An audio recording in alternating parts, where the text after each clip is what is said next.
Shattered trust. Understanding the phrase. Hello, everyone. Welcome to our English language learning series. Today, we're going to explore a very interesting phrase, shattered trust.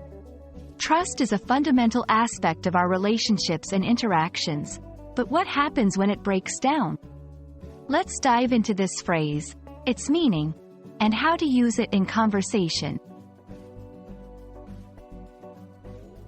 Shattered trust is a compound noun.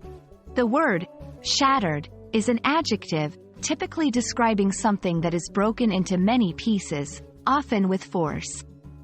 Trust, on the other hand, is a noun that refers to the belief in the reliability, truth, or ability of someone or something.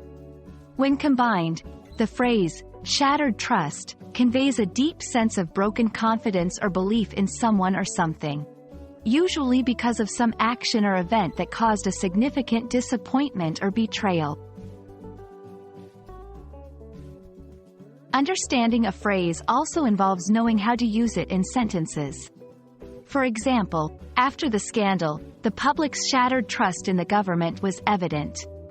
The revelation of his lies left her with a shattered trust that was hard to repair. In these examples, shattered trust is used to highlight a severe breakdown in belief or confidence.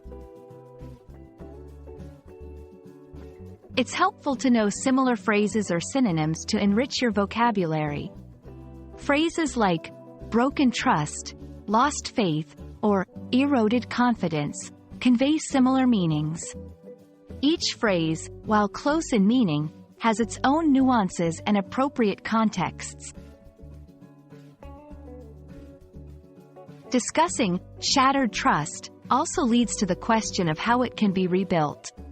This is an important aspect as it involves actions like sincere apologies, consistent behavior over time, and efforts to understand and rectify the cause of the broken trust.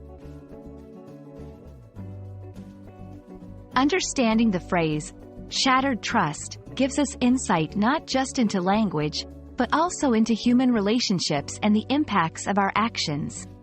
Remember, trust is delicate and valuable. I hope this video has been enlightening, and you'll be able to use and understand this phrase more effectively in your conversations.